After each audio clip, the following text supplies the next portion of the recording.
de ellos y cada uno de los que estamos en este lugar. Bienvenidos. Y nuestro tema de hoy, el arte de la reconciliación. Vamos a abrir nuestras Biblias en Génesis capítulo 32. Génesis capítulo 32. El arte de la reconciliación. En este mundo es normal que tengamos conflictos, que tengamos problemas, que tengamos dificultades cuando tenemos que vivir en pareja, cuando tenemos que vivir en una comunidad. Y tenemos pleitos todos los días, porque somos mundos diferentes, porque cada uno de nosotros pensamos de manera diferente. Por eso es normal que tengamos conflictos. Nuestra actitud es de manera diferente, cada uno de nosotros actuamos de manera diferente, y más cuando nosotros tenemos que tomar decisiones en conjunto, el problema todavía es mayor. El hogar está compuesto por una pareja, y toda pareja está compuesta por dos personas diferentes, dos personas que piensan de manera diferente, dos personas que nunca se conocían. Nosotros nos casamos con alguien que antes no habíamos conocido, que por lo tanto venimos de culturas diferentes, es más, de estratos diferentes. Eso hace que sea normal que nosotros tengamos roces, que nosotros tengamos dificultades. La reconciliación es algo que se debe preparar.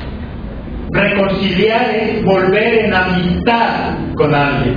Para yo tener una buena reconciliación y una buena relación con los demás, es necesario que primero yo tenga una buena reconciliación ¿con quién? Con Dios. Si yo me reconcilio con Dios, puedo reconciliarme conmigo mismo. Y si yo tengo una buena reconciliación conmigo mismo, puedo reconciliarme con los demás. ¿Cómo es el orden? Primero me reconcilio con Dios. Dios hace que me reconcilie conmigo mismo, y entonces me es fácil reconciliarme con los demás. Volver en amistad con los demás. Pero, ¿cómo puedo volver en esa reconciliación entonces conmigo mismo? Muchas veces nosotros nos es difícil perdonarnos a nosotros mismos. ¿Cuántas veces nosotros vivimos mal porque no hemos podido olvidar aquello que hice o que dejé de hacer? ¿Cuántos de nosotros hoy estamos viviendo las consecuencias de malas decisiones que tomamos en el pasado y que todavía no nos perdonamos? Muchos que en su hogar le ha ido mal porque en algún momento de su vida hicieron algo que no era agradable y todavía nos estamos lamentando. Todavía no nos hemos reconciliado con nosotros mismos. Todavía creemos que estamos mal. ¿Cuántos de nosotros, producto de esa mala decisión, todavía nos sentimos enojados con nosotros mismos? Y tal vez usted sea uno de los que dice, es que no me perdono todavía lo que hice, o no me perdono por lo que dejé de hacer. Nos falta reconciliarnos con nosotros mismos. Si yo me reconcilio con Dios, voy a poder reconciliarme conmigo mismo. Y si yo tengo una buena reconciliación conmigo, logro perdonarme por lo que hice o no hice, me es fácil reconciliarme con los demás. ¿Sabe por qué hay muchas personas que es difícil perdonar a otros? Porque no se perdonan a sí mismos. Porque todavía se sienten culpables. Porque todavía no han creído que Cristo ya nos perdonó y que Él nos hizo libres y libres para siempre. Si a usted le cuesta perdonarse, le va a costar perdonar a los demás. Si yo no puedo reconstruir mi relación con los demás, es porque primero no he hecho bien mi relación con Dios. Hay gente que dice, yo con Dios estoy bien, pero con los demás, no. ¿Cómo alguien puede estar bien con Dios y estar mal con los demás? Si yo estoy bien con Dios, tengo que estar bien conmigo mismo. Y si estoy bien con Dios, estoy bien conmigo mismo, puedo estar bien con los demás. Y en eso consiste el cristianismo. Yo no puedo llamarme cristiano, decir que estoy bien con Dios, pero estoy mal con todo el mundo. La reconciliación es un arte y por lo tanto hay que saberlo preparar. Si yo sé cómo hacerlo, entonces va a funcionar. Pero ¿qué necesitamos para que una reconciliación sea efectiva, tanto en lo espiritual como en lo secular? ¿Qué necesito yo para reconciliarme con Dios? ¿Y qué necesito para reconciliarme con los demás? Vamos a mirar algunos pasos. Primero, reconocer que nos hemos equivocado. El primer paso para poder tener una muy buena reconciliación con los demás o con Dios es aceptar que nos hemos equivocado. Nadie puede rectificar, nadie puede corregir algo cuando cree que todo el mundo está equivocado menos él. Cuando yo creo que soy el único que tiene la razón y que todos los demás están equivocados, ¿cómo puedo reconciliarme? ¿Cómo puedo volver en amistad con los demás cuando yo creo que está todo bien? Hay gente que considera que todos los demás andan en contravía y que el que anda por el camino correcto es él. Y es por eso que es difícil reconciliarse. ¿Cómo puedo reconciliarme con Dios cuando yo creo que nunca he pecado? Cuando yo creo que nunca he fallado. Solamente cuando yo acepto que he fallado, puedo reconciliarme con los demás. El primer punto, ¿cuál es entonces? Reconocer nuestras equivocaciones, reconocer nuestros errores. Mientras nosotros no reconozcamos que nos equivocamos, nunca llegaremos a la perfección. La perfección se consigue única y exclusivamente corrigiendo errores. Mientras nosotros no corrijamos nuestros errores, nunca vamos a ser perfectos en ninguna área. Segundo, ¿qué necesitamos? Propiciar un lugar de encuentro con la persona que yo me quiero reconciliar. Versículo 3, ¿qué nos dice? Capítulo 32, versículo 3. Y envió Jacob mensajeros delante de sí a Esaú, su hermano, a la tierra de Seir, campo de Edom. ¿Qué hizo Jacob? Envió mensajeros para preparar esa reconciliación. Si yo quiero tener una muy buena reconciliación con Dios o con alguien, tengo que propiciar ese lugar de encuentro. Tengo que propiciar el momento oportuno para eso. Una cena, un detalle. Tal vez podemos decir, yo quiero reconciliarme con mi esposa, con mi esposo, pero yo no tengo para invitarlo o invitarla a una cena.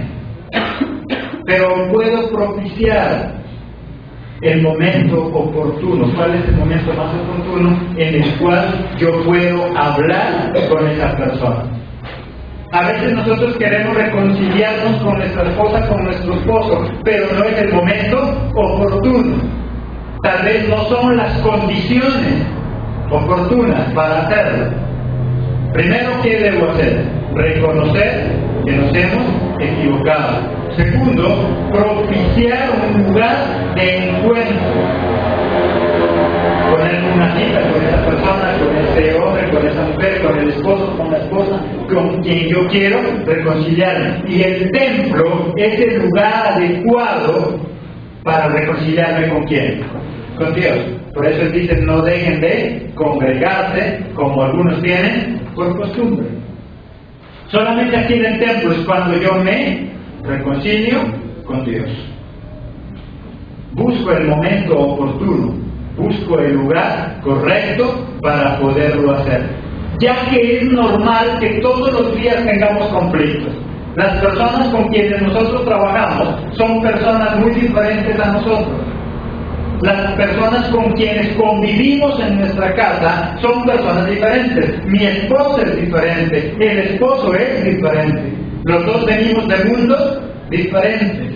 Por lo tanto, los dos pensamos de manera diferente.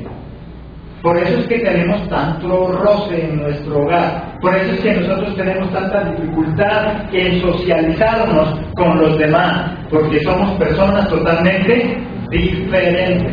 Y ya que somos diferentes, y ya que todos los días estamos expuestos a tener roces, a tener conflictos, es necesario que aprendamos a reconciliarnos también todos los días. Si todos los días vamos a tener conflictos, todos los días debemos reconciliarnos. Si todos los días vamos a tener encuentros no agradables con nuestros seres queridos, debemos también aprender el arte de la reconciliación. Y la reconciliación es todo un arte, porque es algo que hay que prepararlo. El arte lo que pretende es embellecer algo, y por lo tanto, si la reconciliación es un arte, es algo que yo tengo que preparar con cuidado para que esa reconciliación resulte como yo quiero. Y para eso, ¿qué necesito? Primero, reconocer que me he equivocado. Segundo, propiciar un encuentro con esa persona que me quiero reconciliar. Tercero, superar los temores. Versículos 6 y 7.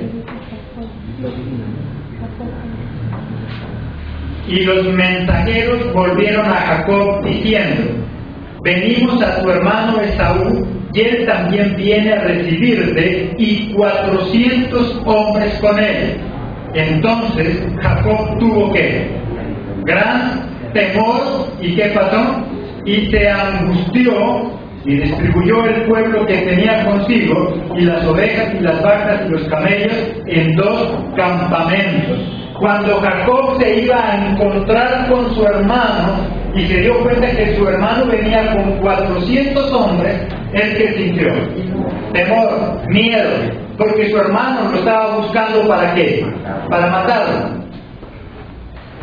Lo estaba buscando para matarlo, y era normal que cuando él se dio cuenta que su hermano también se hacía el encuentro y que salía con muchos más hombres, él tuvo temor. El temor es normal en nuestra vida. El temor es más, en nosotros sirve para protección. Si usted va en su moto, ¿qué hace que usted no supere la velocidad permitida? El temor. El temor a estrellarse, el temor a atropellar a alguien. El temor en nuestra vida es normal, pero cuando el temor se sale del control de nosotros, entonces nos causa cobardía. Y eso ya no es normal. Que tengamos temor por algo es normal, pero que nos dejemos amedrentar, pero que nos dejemos dominar por el temor, eso ya no es normal. Eso no es normal. Nos convierte en cobardes. Y nosotros, los hijos de Dios, lo que menos somos es cobardes. Miremos ahí, sin apartarnos de Génesis, 2 de Timoteo 1:7.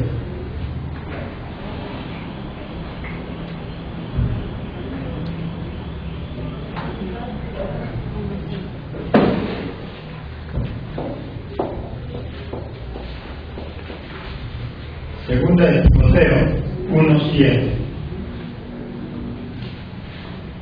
Porque no nos ha dado Dios espíritu de cobardía, sino de poder, de amor y de dominio propio.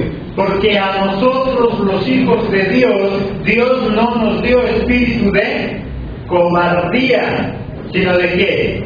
De poder, de amor y de ¿qué más? De dominio propio. Porque nosotros, los hijos de Dios, se supone podemos dominarnos, podemos dominar lo que hay en nosotros. Pastor, es que no depende de mí. ¿Y entonces de quién? ¿Y entonces de quién? Si nosotros somos hijos, si nos llamamos hijos de Dios, dice que nosotros no tenemos espíritu de ¿qué? De temor, de cobardía. Tenemos es lo contrario, espíritu de ¿qué? De poder. Y tenemos dominio propio. Es que yo no sé qué me pasa, pastor, es que yo me descontrolo y cuando menos pienso a mi esposa le pongo los 5 ministerios en la cara. ¿Y entonces de quién depende? No de las circunstancias, porque eso nos convertiría en esclavos de las circunstancias. No de los problemas, de las dificultades, porque ellos nos estarían dominando. No de la enfermedad, porque la enfermedad no debe dominarme, yo debo dominar. Dios no nos dio espíritu de cobardía, pero a veces dejamos que el temor nos domine. Es normal que tengamos temor, sobre todo cuando vamos a hacer algo que nunca hemos hecho. Es normal. Lo que no es normal es que nos dejemos dominar, controlar por el temor, porque ya se convierte en cobardía. Que una persona cobarde no avanza, una persona cobarde se estanca, una persona cobarde en lugar de ir para adelante va para atrás. ¿Cuántas veces hemos desperdiciado oportunidades porque nos ha dado qué? Miedo. ¿Cuántas veces a usted le han ofrecido un buen empleo, pero como es algo que en lo cual usted no estaba acostumbrado, ¿qué le daba? Miedo, temor de meterse a eso, y entonces lo perdió? ¿Cuántas personas han perdido buenas oportunidades de tener relaciones muy mejoradas con su esposa, con su esposo, pero las han perdido por el miedo a la reacción? Es que yo tal vez no hablo con mi esposa porque me da temor de que ella me ponga el sartén en la cabeza. No hablo con el esposo porque le da temor. Y dejamos que las cosas pasen. Que tengamos temor es normal. Que dejemos que avance ese temor en nosotros, eso no es normal. Porque ya nos convierte otra vez en esclavos. Y nosotros no somos esclavos. Ahora con Cristo somos libres para adorarle, para honrarle. ¿Qué temores hay en nosotros? ¿Qué temores hay en usted? Temores normales en nosotros a equivocarnos. El mundo es un riesgo. El mundo se fundamenta en riesgos. Cualquier decisión que yo tenga que tomar hay un riesgo. Usted se puede casar con el hombre de su vida, pero también hay un riesgo. Usted puede meterse en el negocio de su vida, pero también tiene riesgos. Todo tiene riesgos. Usted sale a la calle tan solo a ir a la tienda y eso también genera riesgos. Todo en la vida son riesgos. Que los asumimos o no. Pero el miedo, el temor al que dirán. ¿Cuántas personas dejan de actuar por el temor al que dirán? ¿Cuántas personas dejan de recibir a Cristo en su corazón porque le da miedo el que dirán? Les da miedo el que le digan que es un evangélico. ¿Cuántos de los que se llaman cristianos, y aunque pasan muchos años, cuando salen del templo salen, mira para allá, si no hay nadie, salen corriendo? La Biblia la envuelve en papel periódico, con plástico, y sale corriendo. Y le preguntan, ¿qué llevas ahí? ¿Qué dice? Una panela.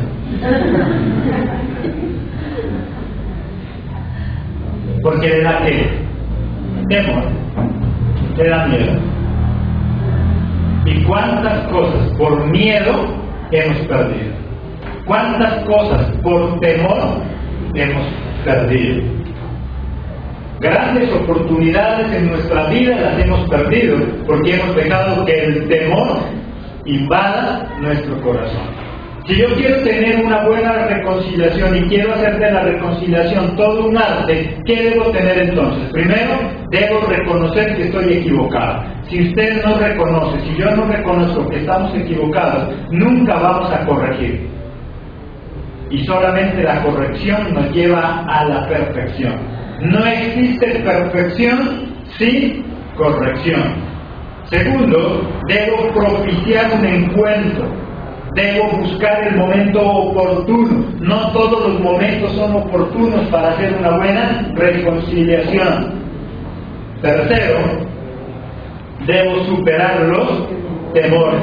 Cuarto, debo depender de Jesucristo. Solamente Jesucristo puede calmar los ánimos de esa otra persona con la cual yo me quiero reconciliar.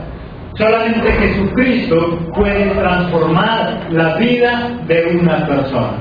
Versículo 9 y versículo 11, ¿qué nos dice? Y dijo Jacob: Dios de mi padre Abraham y Dios de mi padre Isaac, Jehová, que me dijiste: vuélvete a tu tierra y a tu parentela, y yo te haré, ¿qué dice? Bien. En el 11, ¿qué dice? Líbrame ahora de la mano de mi hermano, de la mano de Esaú. ¿Por qué? Porque le temo, no venga acaso y me hiera la madre con los hijos. Guárdame, cuídame, ¿de quién? De mi hermano, porque le tengo miedo, porque le tengo temor, porque no sé qué hacer. Antes de buscar la reconciliación con alguien, tengo que confiar primero en Dios. Porque muchas veces nos salen las cosas mal. Cuando usted quiere irse a reconciliar con esa persona, en lugar de que las cosas terminen bien, terminan mal, porque las hacemos en nuestras fuerzas.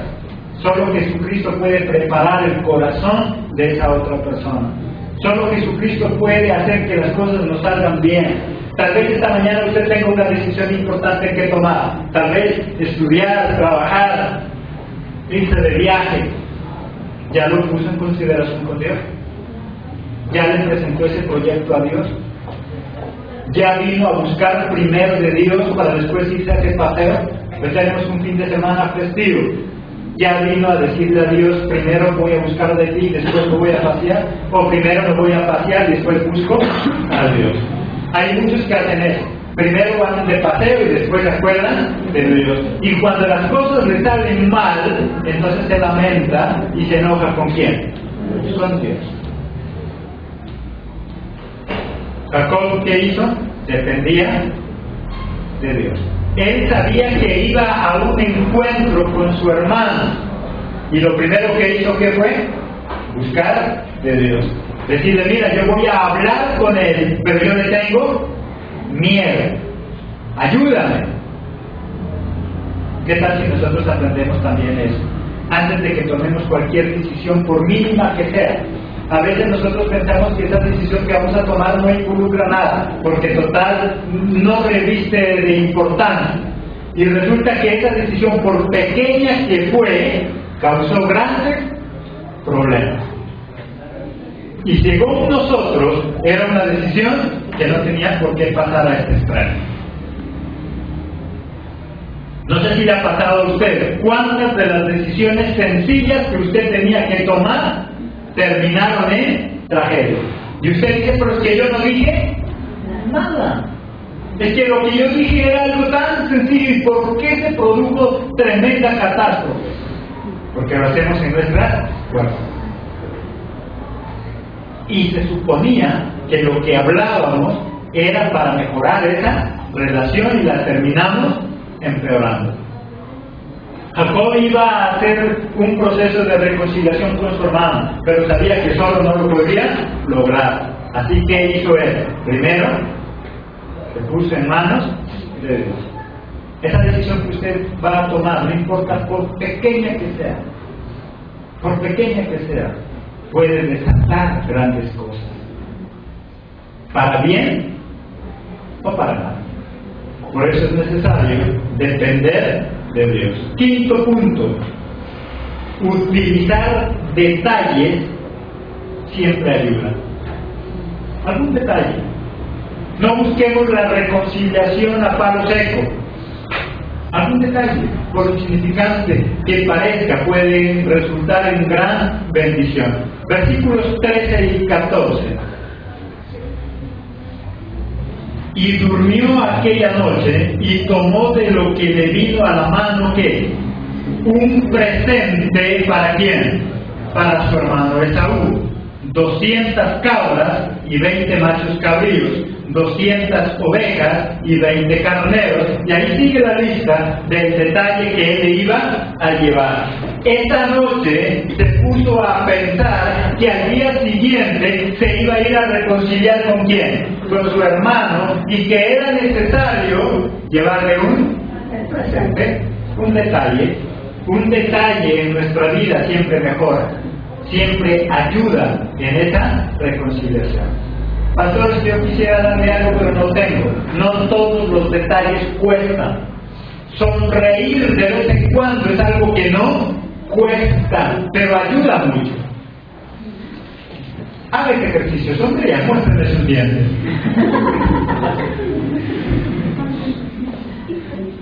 Sonríele a su hermano, él quiere conocer si tiene dientes de oro. Si no, pase la cara y circule la boca.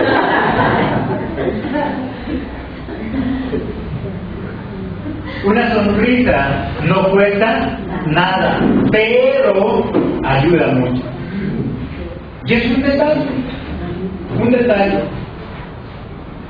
Es que yo ya le pedí perdón, ¿qué más quiere que haga? ¿Que me la arrodille? Pues si usted considera que eso sería un buen detalle, entonces hágalo. Si usted considera que eso podría ayudar a mejorar esa relación y reconciliarse, entonces hágalo. Eso es también un detalle. Y es más, esos detalles que no le cuestan un solo peso, pero que provienen de nuestro corazón, son los que muchas veces quedan marcados en nuestra vida. Una sonrisa, un abrazo, pero a veces a nosotros nos cuesta, porque eso no nos enseñaron. Esas son cosas que tenemos que aprender. A nosotros no nos enseñaron a amar, a nosotros no nos enseñaron a abrazar, a besar. Es más, muchos provenimos de hogares donde tal vez lo que recibimos fue desprecio, y por lo tanto nunca aprendimos eso. Muchos vienen de hogares donde no conocieron a su papá, a su mamá, y por lo tanto nunca tuvieron una manifestación de amor en su vida. Por lo tanto, ¿qué nos va a poder dar? Nadie da de lo que no tiene. Es algo que tengo que aprender. Tengo que aprender. Pero a veces nosotros no queremos aprender. Hay gente que para dar un abrazo le duele. Estira el brazo y eso le suena. Lo tiene tan pegado ya que le suena. Y querer abrazar a su hijo, a su esposo, a su esposa, le cuesta. Son detalles que no involucran dinero, pero que ayudan mucho. Un gesto agradable, un buenos días, buenas tardes, ¿cómo está? Haga el favor. Son detalles que no cuestan, pero ayudan mucho en una relación. Y nos acostumbramos. Hay gente que viene al culto, que termina el culto y no sabe para dónde meterse, y allá en la esquina está espantado. Y no saluda, no se despide, parece un animalito. Y estoy ofendiendo a los animalitos, porque los animalitos saludan mal. Si usted tiene una mascota, vaya allá a su casa y mire lo que hace la mascota, y aprenda. No va a venir a mover la cola, ¿verdad? Pero sí a lo que ella hace en cuanto al salud. Hay que aprender. Y esos son pequeños detalles que ayudan a mejorar una relación. Ayudan a mejorar. ¿Qué detalles usted y yo debemos tener? ¿Qué detalles usted y yo tenemos que dar? Sería bueno poderlos hacer. Y recuerden que esos detalles no cuestan absolutamente nada. Un abrazo no cuesta nada. Solamente el querer hacerlo. Solamente el querer darlo. Y vamos a recibir muchas bendiciones. Primero, ¿qué debo hacer para tener el arte de la reconciliación? Primero, reconocer que estoy equivocado. Todo aquel que no reconoce sus equivocaciones nunca puede llegar a la perfección. Segundo, propiciar un encuentro con aquella persona que yo quiero reconciliar. Tercero, superar los temores. Es natural que tengamos temor cuando vamos a reconciliarnos con alguien. No sabemos qué reacción va a tener. Es normal que tengamos temor. Lo que no es normal es que nos dejemos dominar de los temores. Eso se convierte en cobardía en nosotros. Y una persona cobarde hace las cosas mal. Una persona cobarde, en lugar de arreglar las cosas, las destruye. Porque el mismo nerviosismo lo hace actuar mal. Hay personas allá afuera que gritan mucho, y no porque sean muy machos, sino por lo contrario, son muy cobardes. Y una forma de autoprotegerse es gritando por todo. Ya todo el mundo grita, pero simplemente es una manera de disimular, de tapar sus complejos. Cuarto, debo depender de Jesucristo. Quinto, utilizar detalles que en nuestra reconciliación siempre van a ayudar. ¿Qué detalle usted le quiere traer a Cristo esta mañana? Y no necesariamente económico, lo que hemos dicho. Pero cuando yo vengo a decirle gracias, Dios mío, por lo que tú haces en mi vida, eso ya es un detalle bonito para Dios. A Dios le agrada que nosotros seamos agradecidos. Cuando yo vengo a deleitarme, cuando yo vengo a gozarme, eso es un detalle bonito para Él. Tan bonito y le agrada tanto que Él dice que si nosotros nos deleitamos en Él, ¿qué va a pasar? Él concederá los anhelos, los deseos, las peticiones de nuestro corazón. El gozarme, el estar feliz es un detalle. No sé si a usted le ha pasado. Cuando usted se encuentra con su esposo, con su esposa, con sus hijos, usted va del trabajo a la casa y usted les lleva algo, usted lo que menos espera de ellos es que al menos ellos lo reciban con gozo, que se deleiten.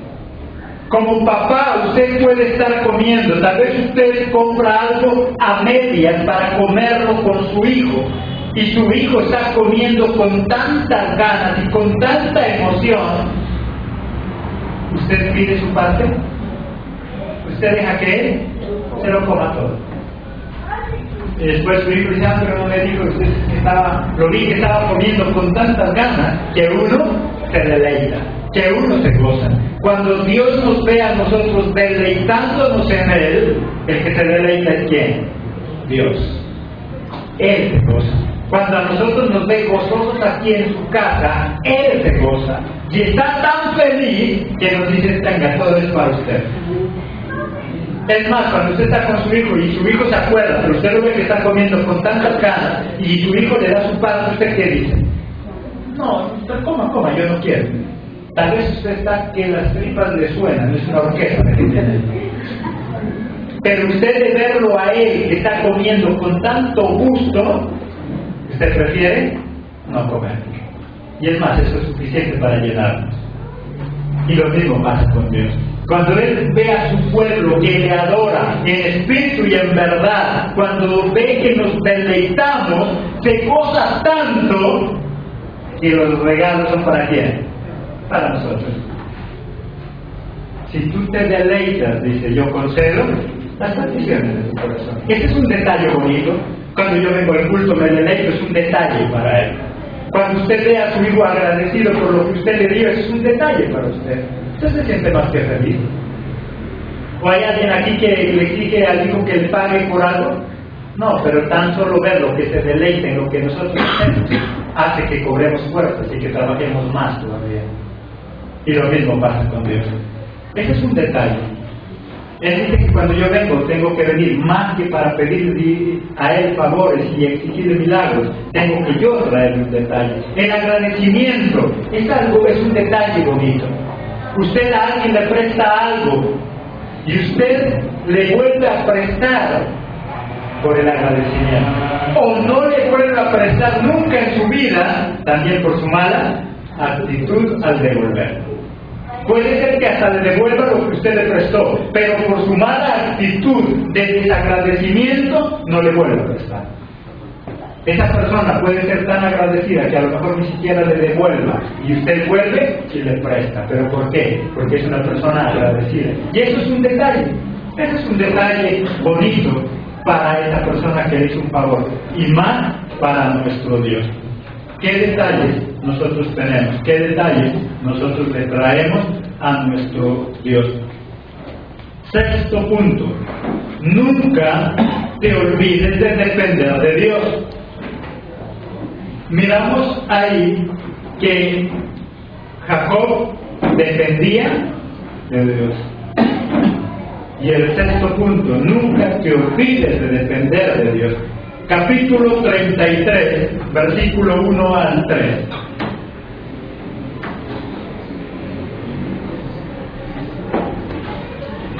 Alzando Jacob sus ojos, miró y he aquí venía Esaú y los 400 hombres con él. Entonces repartió él los niños entre Lea y Raquel y las dos siervas, y puso las siervas y sus niños delante, luego a Lea y sus niños, y a Raquel y a José los últimos. Y él pasó delante de ellos, ¿para qué? Y se inclinó a tierra 7 veces hasta que llegó su hermano.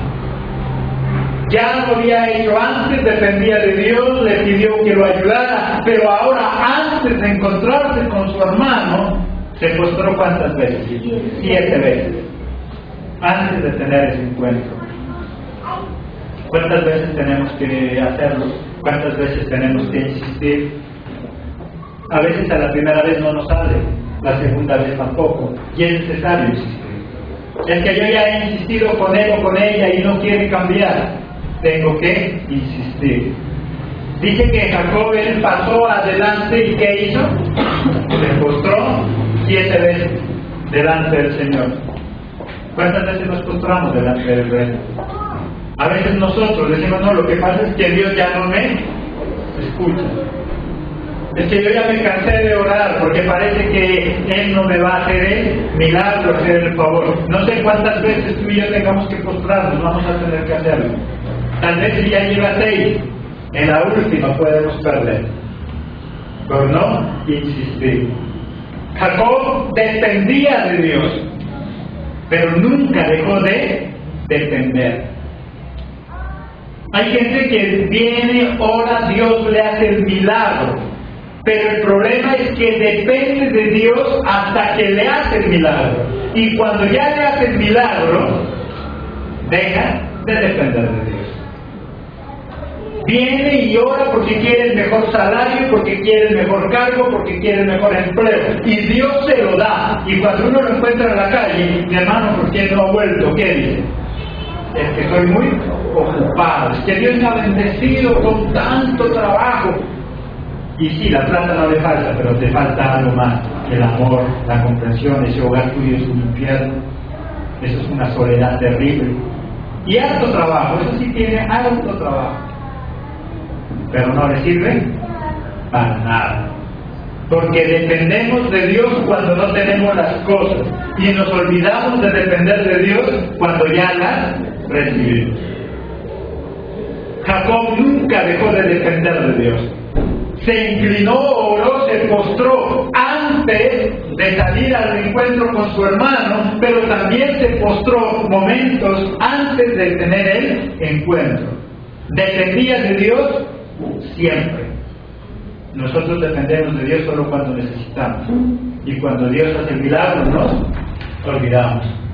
Muchos de los que dejan de frecuentar el templo son personas que tienen trabajo, que son benditos, y por eso no vienen, porque ya consiguieron lo que querían, entonces ahora ya se olvidaron. Y cuando empieza otra vez el declive, y cuando empieza otra vez más, entonces otra vez los volvemos a ver entregados con Dios. Mientras nuestros hijos estén en sujeción, mientras todas las cosas nos salgan bien, creemos que es nuestras fuerzas, nos olvidamos de Dios. Y cuando las cosas empiezan a cambiar, entonces volvemos a confiar en Dios. ¿Será que nosotros los seres humanos necesitamos siempre estar metidos ahí en el barro para confiar en Dios? ¿Será que los seres humanos, los cristianos, debemos estar siempre metidos ahí en ese hueco para tener que estar confiando? Dios quiere protegernos, bendecirnos en bendición. Ya es nuestra culpa que siempre nos estemos revolcando, porque no aprendemos. Cuando lo tenemos todo, si usted y yo dependemos de Dios cuando lo tenemos todo, vamos a seguir dependiendo de Dios y vamos a seguirlo teniendo todo. El problema es que cuando ya tenemos todo, nos olvidamos de Dios, entonces Dios dice, se necesita otra vez otra revolcada. Y ahí en esa revolcada es que volvemos a aprender. Y nos pasan dos cosas ahí en la revolcada. O aprendemos o nos morimos. Hay muchos que en esta segunda revolcada ya no vuelven a los pies de Jesús. ¿Para qué arriesgarse? En esta revolcada pasa eso. O aprende o se muere. Y hay muchos que de esta segunda revolcada ya no han vuelto. Siguen ahí en el lodazal. Siguen ahí metidos y ya nunca más han vuelto a parar. ¿Para qué arriesgarme a nunca más pararme de ese lodazal? Si puedo mantenerme siempre erguido, si puedo mantenerme siempre de pie. El problema es que nosotros dependemos de Dios, pero no queremos depender siempre. Si te preocupas por hacer de la reconciliación todo un arte, vamos a tener resultados. Ahí en el capítulo 33, versículo 4, ¿qué dice? Pero Esaú corrió a su encuentro, ¿y qué pasó? Y le abrazó y se echó sobre su cuello y le besó y los dos lloraron. Porque las cosas salieron como él quería, pero porque Jacob dependía ¿de quién? De Dios. Porque es más, Jacob a su hermano, ¿qué le tenía? Miedo. Él le tenía miedo. ¿Quién doblegó al hermano entonces? Dios. Porque Saúl iba con una sola intención, y el juramento que había hecho Saúl desde hace mucho tiempo atrás, ¿cuál era? Matarlo. Tan solo que tenga una oportunidad, dijo él, y lo mato. ¿Quién doblegó? Dios. Él transformó a esa persona. Y cuando se encontraron, en lugar de matarlo, lo que hizo fue abrazarlo, besarlo, y los dos se pusieron a llorar. Pero cuando lo hacemos en estas fuerzas, entonces sucede todo lo contrario. Si lo hacemos confiando en Dios, no importa cuánto tiempo. Había pasado ya 20 años cuando él ya iba a regresar a tener esa reconciliación. Tal vez para nosotros no sean 20 años, pero sí algunas semanas, algunos meses. No importa cuánto tiempo, pero si yo confío en Dios y si yo hago las cosas como Él quiere, esa reconciliación va a darse. Primero, ¿con quién? Con Dios.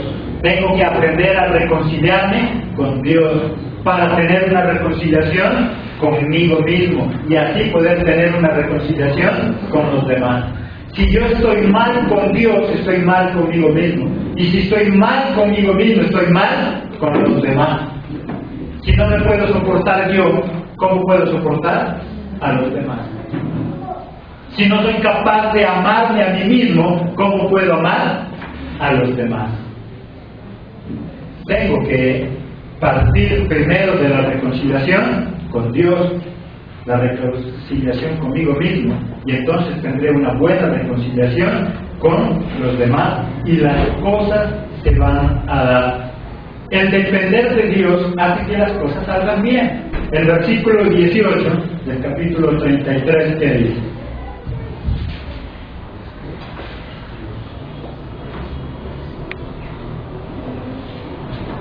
Después Jacob llegó sano y salvo a la ciudad de Siquem, que está en la tierra de Canaán, cuando venía de Panrá y acampó delante de la ciudad. Y llegó, como dice, sano y salvo, porque eso es lo que Dios le prometió. Cuando Jacob hizo un pacto, un voto, ¿con quién? Con Dios. Jacob cumplió su pacto. Él dijo: yo todo de lo que tú me des, voy a dar la 10ª parte. Él cumplió con su pacto y Dios lo cumplió a él. ¿Cómo hizo que él regresara? Sano y salvo y con muchas propiedades. ¿Y cómo salió? Miren cómo llega sano y salvo y millonario. ¿Y cómo salió? Con una mano atrás y con una mano adelante, tanto que tenía que dormir en el desierto y utilizar como almohada una piedra. Pero ahí en el momento de crisis, ahí en el desierto, ahí cuando dormía con una piedra, y cuando Jacob dice: que el tiempo que estuvo fuera, en el día no podía estar tranquilo porque el sol no lo dejaba, y que por la noche no podía dormir porque el frío tampoco lo dejaba. Salió mal y regresó muy bien. Podemos empezar mal, pero si confiamos en Dios, las cosas van a salir bien. Ese hogar que tú y yo tenemos a lo mejor ya no den un peso, a lo mejor ya esté a punto de firmar para el divorcio, pero si sigo creyendo en Dios, entonces las cosas van a cambiar. ¿Cuántas veces se tuvo que postrar antes? 7 veces. ¿Cuántas veces tendremos que doblar rodillas? Eso solo lo sabe Dios. Pero que tenemos que estar siempre ahí, postrados delante de Dios, eso es una verdad. Tengo que hacerlo y solamente así veremos resultados. Si crees que es por Dios que tenemos lo que tenemos, si creemos que es por Dios que hemos logrado muchas cosas de las que hemos logrado, sería bueno ser agradecidos. Versículos 19 y 20, ¿qué nos dice?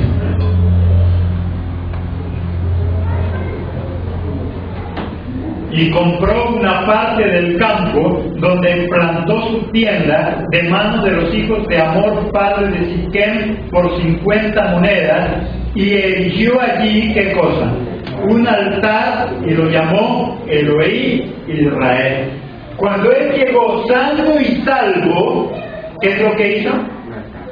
Comprar una propiedad para ahí erigir, para ahí construir un altar para el Señor.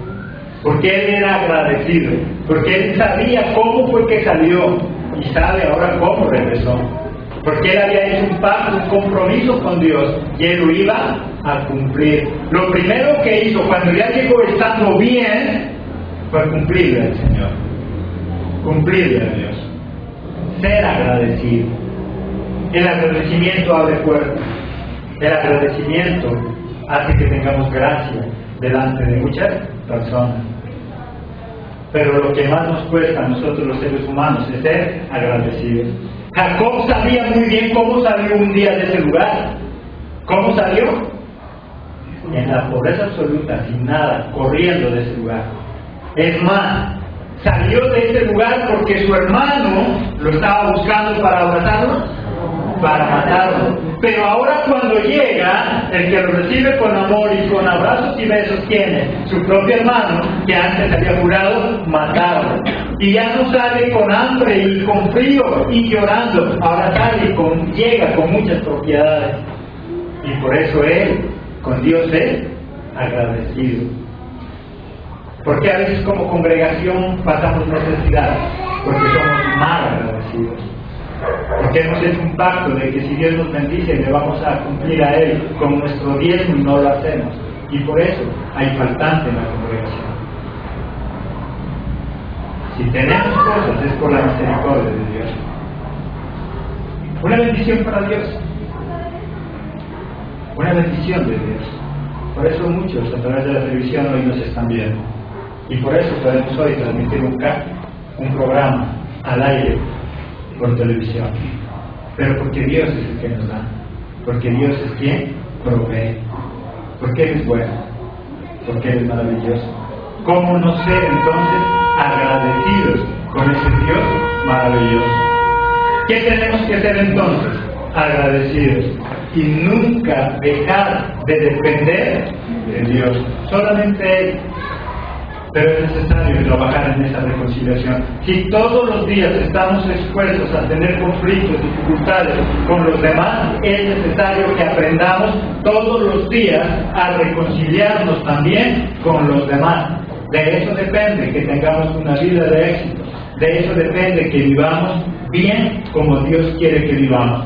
Recuerda, tener desacuerdos con los demás, eso es normal. Tener desacuerdos, conflictos con nuestra pareja, eso es normal. Pero no reconciliarnos a tiempo y dejar que las cosas se agraven en nuestra relación, sea con Dios, sea con nosotros mismos o sea con los demás, eso no es normal. Lucha confía en Dios, sigue creyendo en Él y pronto veremos los resultados. Amén. La gloria es para